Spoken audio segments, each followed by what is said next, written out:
principio, le cicogne consegnavano i bambini.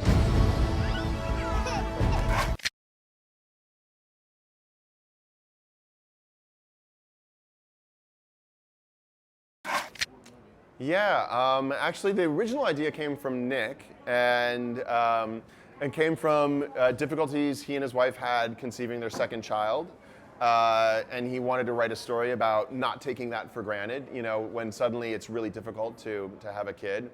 Suddenly to him and his wife, all of the then difficulties of raising a kid seemed like a gift. So this, this movie ends up being a real love letter to parenthood. And you know, that the rest of us then who got to hop onto the story just kind of basically helped shape that into the movie that it is over the course of 3 to 4 years.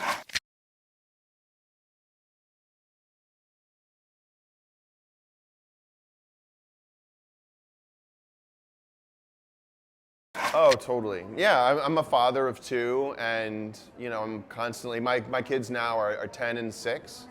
And you know, in a way very similar to, I imagine how the parents feel in the movie with, I mean, you know, Nate very much has a life of his own, obviously. He has his own imagination and goals.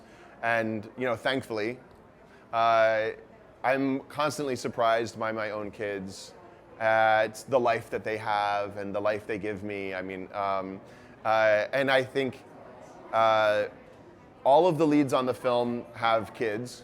And so that theme of balancing work, putting work aside for the important things in life is something that, you know, we all are putting into the movie from a first-person perspective. Consegnare sempre.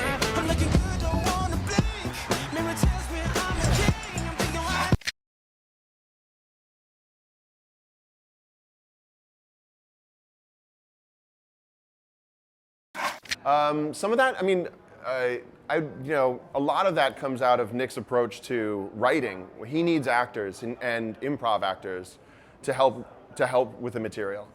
So we had actors come on very early, much earlier than professional actors, earlier than you normally would. Not that they were cast necessarily. So some actors, like Andy Samberg, we had in mind because he does the type of character that Junior is so very well. And then some characters or actors just became the character in workshop, and even though they were in just like the rough version of the film, they ended up carrying over and doing the finished version. Katie Crown for Tulip, Stephen Glickman for Pigeon Toady, who's very weird. You know, it's very hard to replace someone like him, or Nate being voiced by Anton Starkman.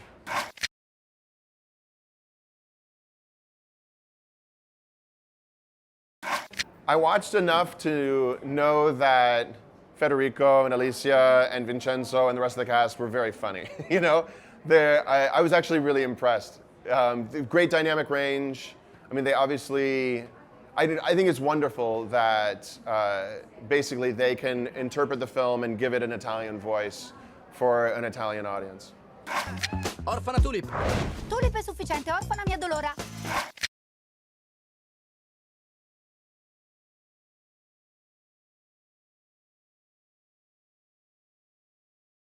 Let's see, most challenging.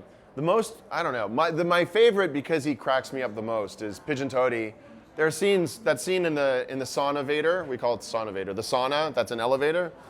I always laugh all the way through that little scene. He's amazing. He's so genuinely weird. He's not like any other character I've seen, so I love him. He was very fun to animate. Animators loved working on the wolves. The wolves are interesting because they were very hard. It's not easy, obviously, to turn them into a submarine, but you know, the animators. So many animators are just waiting to go all full cartoon. You know, go as cartoony as you can go, push it as far as you can go. So I know that it was a challenge, but the animators loved like Glass Factory. They loved Silent Fight. They loved Wolf. Anything Wolf. They loved. Even though a lot of that stuff can be very hard. They embrace the style of it.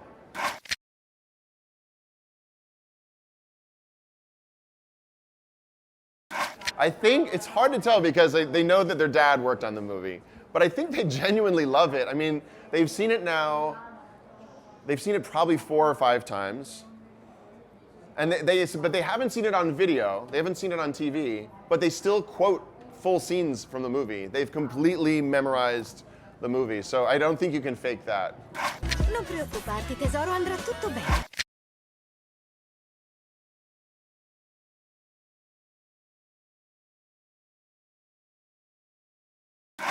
Yeah, it's I think there's a security working at Pixar, and there's a sense of I mean, there's an obvious sense of what a Pixar movie is, which I think it helps.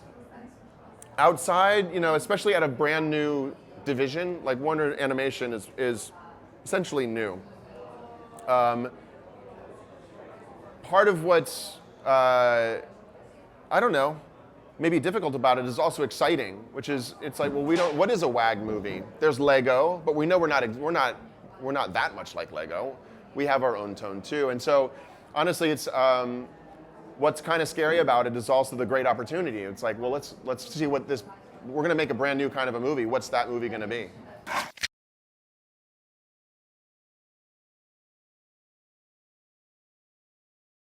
That's a good question. I don't know. The movie's just been out for a month or so, and so I feel lucky that I get to travel for the movie. I love it. It's great to be here. And when I go back to the United States, I'll have to. I'm looking at some projects. I'll have to make some decisions. Sa di fiori. Va bene, fatti da parte.